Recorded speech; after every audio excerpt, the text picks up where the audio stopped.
43-му, в апреле мы стали мужем и женой, расписались в ЗАГСе, принято. Апрель 41-го, да, 43-го. А в июле 43-го немцы арестовали и меня, и Константина Васильевича, и увезли в тюрьму в Гомель. Приехали в Гомель, конвой взял его, меня, и под автоматами нас увели.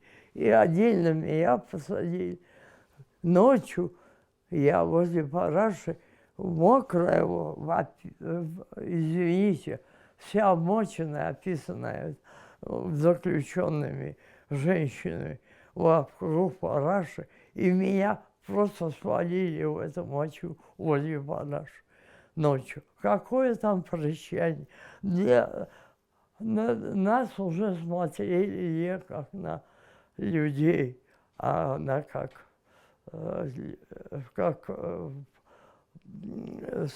средство вытащить из нас сведения какие-нибудь, и все. Они готовили на расстрел, на убой, и возили, пугали на расстрел, придавливали досками, валили нас на машины в козу грузовую, а потом доски, и не одну меня еще. Сверху доски? Да, садились сами, кто будет расстреливать, и везли на полигон, где расстреливать. Вас раздевали? Нас давали лопатой, прежде всего, копайте яму. Вы в одежде были? В одежде, валили в кузов в одежде. Досками накрывали в одежде, привозили в одежде, давали в лопаты в руки ковать яму в одежде, копали. Потом отводили и начали все расстрелы поодиночке. Меня не только приводили, копал ямы и назад водили. Увозили, не расстреляли. А почему? Это провидение Божье. Или хотели еще от меня сведения, а это пугали. Когда допрашивали, выводили мужа, и он слушал, как я орала, как меня били, палками, обитыми проволокой. Вот там раздевали, рвали даже платьем в клочья. Вот валили и 4 мужчин дубинками, палками, обитыми проволокой. Беременную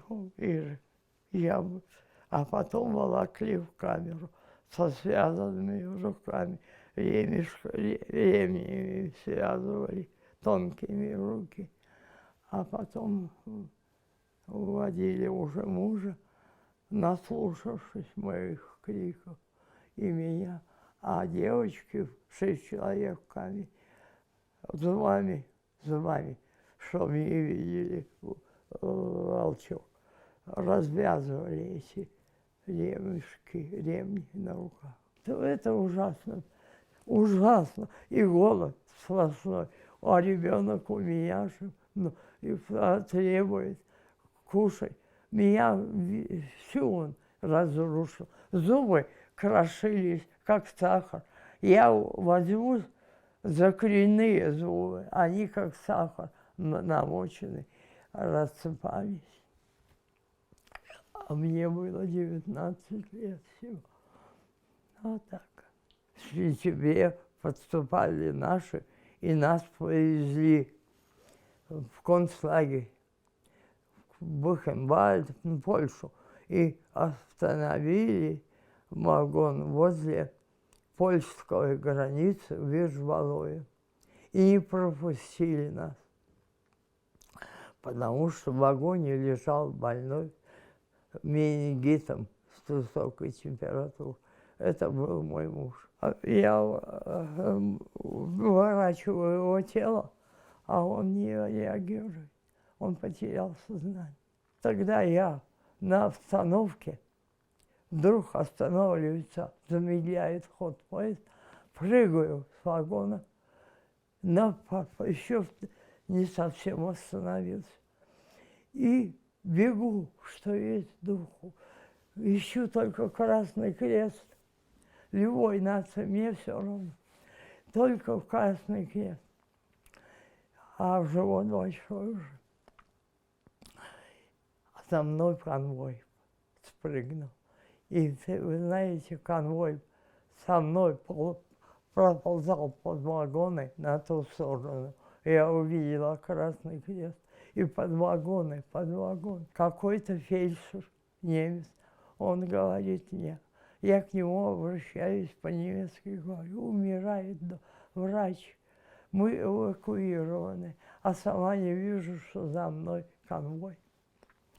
А он все догадался, немец. Он говорит, я не имею права, я только, а начальник моего нету. А я все равно бегаю, ищу стерилизаторы, я же знакома немного с этим. И вот в Швеции, и он тогда берет сумку, это все складывает. И я, этот немец с Красного Креста, и этот конвой опять под вагоны, и этот еще мой вагон стоит. И он влез в этот вагон, он сделал укол и спросил у меня, «Гнедике, фрау», это по-немецки, уважаемая госпожа или женщина, он будет жить, он придет в себя.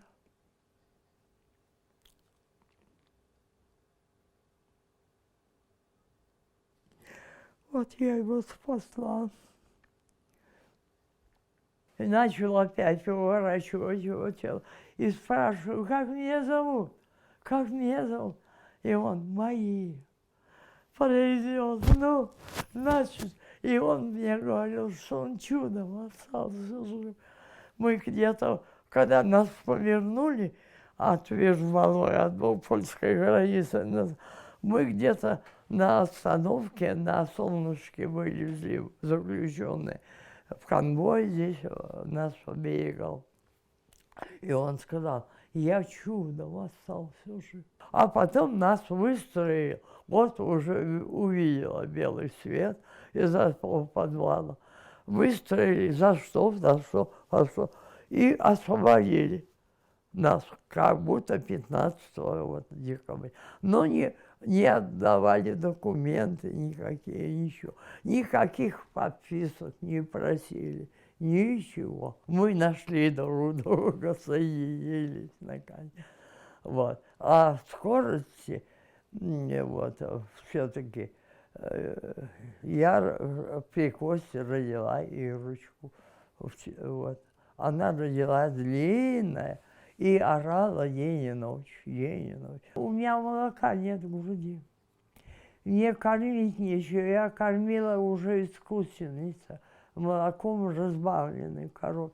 А у мамы корова. Она еще была, вполне могла смотреть за Линой, за Ирочкой. И вот она ее, ты пока отнимаешь ее от груди, это трудно очень.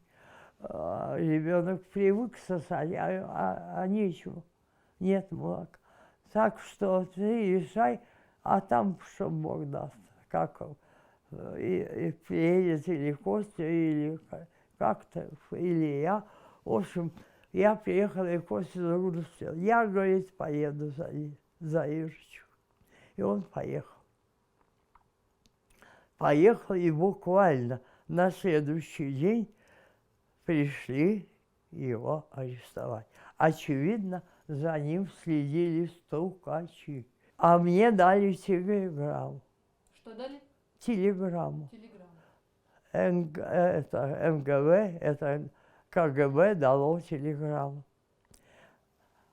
И знали, как зовут Мура. Выезжай немедленно. Костя тяжело заболел тифом. Выезд телеграфируй. буду встречать маму. И я по силе телеграммы, мама ко мне не обращалась, мужа не звала. Это мне в школе звали. Она меня Мария звала. Мария. Вот. И я поняла, что это не мамина телеграмма. И я поехала. Но я сошла на остановке ближе. И пешком пошла 10 километров, чтобы меня не перехватили. Мама была в тюрьме, передачу передавала уже. Когда вы приехали? Да, а когда я приехала, я сразу маму не увидела.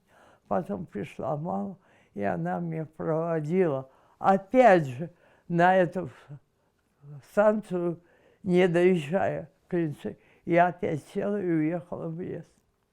Я приехала в Брест, собрала документы, партизан, письма, что уже с фронта прислали в Брест, и передала в это МГБ этому человеку.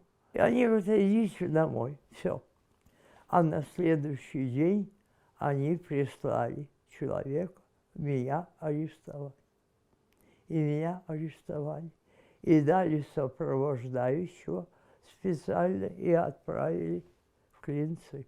Меня в КПЗ вначале, а потом уже в тюрьму. А в КПЗ я взяла, нашла гвоздь и на стенке написала. Гвоздем выцарапала. И горе, и радость. Я же поэт еще. Поэтому все к цели одной. И горе, и радость. Все к цели одной. Все в жизни к высокому средству. Пройдет лишь немного, и мы, дорогой, займем в ней, в этой жизни, опять свое место. Ой, чтоб началось. Место преступника, врага народа вы хотите опять занять? А не удастся. Мы вас, это так, им, комиссия целая, переписала это стихотворение, приложила к делу. Нечего было привязаться. А они меня вызывали ночью и говорили, вы невиновны, а ваш муж виновен. Он военнопленный, он вот изменил родине, он виновен. Если вы мне отдадитесь, вот сейчас, был такой красивый следователь, как его фамилия. Ну, забыла, вспомню обязательно. Да, то мы вас отпустим. Зачем мы вас держать будем? Это муж, попавший в плен, виноват во всем, а вы нет. И вот, и собаку привел. Он ко мне, а я раз на окно умею вскакивать на подоконник. И вскочила, а собака раз меня за икру сзади порвала, чулок он на мне был, и икру схватил. Но он испугался. Он собаку отозвал, и очень он боялся, что там же ходит кто-то, охрана. Он позвал охрану и меня увел. Нас однажды вывел Шумских начальник тюрьмы. Это нарушение было. Он еще художник был, Костя хороший. Он рисовал для всего МГБ портреты и Берия, и Сталина, и всех маршалов. Вот, так что он как-то имел, он таскал этим. В общем, Ну и как? а? Как он организовал вашу встречу? А просто выпустил, и все. И пустил меня в эту комнатушку, где он рисовал. Я видела его, откуда полотно натянутое, какой-то портрет он рисовал, вождей или этих маршалов, не знаю. И вот и мы обнялись, и, конечно, прильнули к друг другу. Вот и все. а никто не следил. Может быть, там в коридоре, но никто не следил за нами. Это было нарушение. Но это сделал начальник тюрьмы. Жив ли он, не знаю, но если нет, то за здравие буду молиться Сумских и его жены Жени. Вот, это были настоящие русские люди. Они поняли чутьем, что невиновен мой муж. И не мог он жениться на какой-нибудь сволочи. Так что молюсь за них, за здравие, если живы. Сколько времени у вас было с мужем? Ну, я не помню сейчас, но мы могли с ним заделать Леночку. Понятно? Сразу. И он сказал, ты забеременела 9 февраля, это было 9 февраля, а родишь 4 ноября. Точно. Он же был врач. Ой, это была тройка. Девчонки молодые из трибунала. Трибунал выехал московский. 3 девчонки молодые. И они объявили, одна из них приговор, и рядом стоял Костя. Вот, и у меня закружилась голова. И я стала падать. А Костя меня поддержал, муж, и из кармана вытащил мыло туалетное, это, ягодное, ярко-розовое, и дает мне в руки, это отвлекло меня от этого обморока. А то я упала бы там от этого приговора. Мне же было 15 лет. Вынесен приговор 15 лет и исправительно-трудовых лагерей. И когда это объявили, Костя сказал, слава Богу, это значит вместе. О, как в уголовном глядел. Ему тоже это, ему 10 лет. Измена Родины и знакомство с этим иммигрантом. А мне иммигранты пришили и вербовку. На печку поставили обжиг извести. Уже беременна была, уже видно, живот был. И меня поставили, ужасная работа. Это обжиг извести, ядовитая, разъедала, когда разгружали после обжига. Заправка жгла громадное жерло, и задвигались бананы. И я вот этим местом, солнечным сплетением над животом, над ребенком, вот так место, банан этот задвигала. Одна вот клала на эту печку, на ребро печки, и вот этим местом двигала этот банан.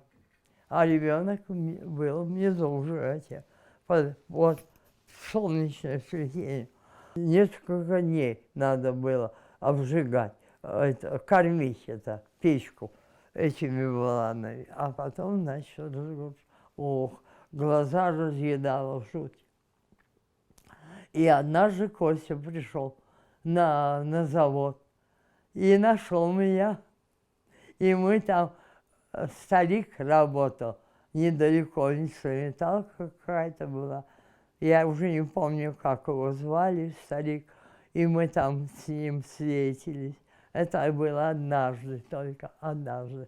А так даже конвой вечером. Иной раз я дрова ношу наверх, дрова, или воду, а охранец подзовет. Вы сегодня не пойдете к мужу. Виделись вы там? Да, виделись. И вот благодаря этим человечным таким возрастом. Больница была в мужской зоне. Меня открыл этот охрана, калитку пустили мужскую, и я бегом на клумбу чуть не уселась, и чуть не родила на клумбе. потому что ребенок уже напирался совсем. Я прибежала, стучу ночью. Открыли они мне. Я не успела снять с себя чулок. Так, тогда пояса носили. Вот, и чулки были на резинках. И я не успела снять. Я только ногу закинула на кровать, как летит Ленуська, как пуля. И завалилась за кровать на пуповине вытянутой и орет. Вот. А Суруда прибежал, руки мыл, принимать роды, а уже она валяется там за кровать. Не провалилась, а между стенкой и кроватью застряла и орет. И вот достал Сурода, отрезал пуповину, перевязал все как следует. А потом Костю разбудили, и Костя пришел. Костя был расконвоирован, потому что ему надо было лечить школьников. Они нуждались в его профессиональных знаниях таких. Его решили расконвоировать очень быстро. Но жил он в лагере. А жил в лагере, при больнице. Какие у вас и у Кости были отношения с сотрудниками лагеря? Я скажу, что его очень уважали, очень. Ну, а Хамер, как никому, обыкновенная женщина и все. Но был как-то бал, и меня вывели с женской зоны на этот бал, какой-то праздник был. И нам выручали отличник производства, отличник. И Косте, и мне, и даже тапки мне премию дали. Вот. И мы с Костей танцевать начали. Вальс он любил, а вообще как медведь танцевал. И на ногу мог. Ну, в общем, мы пошли вальс кружить. И все остановились, все. Никто не стал танцевать, а знали, что мой муж и жена с Волей. И еще молодые, ему 31, а мне 23. Вот такой я остался вдовой с двумя детьми от него и от кого больше. Ну так. И мы так к нему с упоением вальсировали. Они во весь зал, и все остановились на нас, глядя. Это последняя наша вальс. Последний раз вы виделись где с мужем? Вот, когда уезжали с Линочкой, вот его привели под конвоем, и начальство там было, отправляли не только меня одну, многих женщин. И вот он его проститься. Он подтянулся, в вагон не пустили, а я выбросила ножки Леночкины. В этот телячий вагоне есть такое окошко и нары, они почти с окошком. И вот я сидела с Леночкой, смотрела, я видела, Костю перевели прощить. Он подошел, я выбросила ножки Леночки через это окошко на борт. И они в красных ботиночках. Он охватился за эти ножки красных, подтянулся, поцеловал их и сказал последнее слово: «Вей в Линочкина отца». И все. И вагон покатил в Аргу. Он остался здесь, так самый. И он здесь умер через какое-то время. Как вы узнали о его смерти? Приехал кто-то оттуда, из Тахтамыгды, и мне сообщил. И я это услыхала, и я потеряла все. И я упала и не поднимала. Ко мне подходили женщины и говорили: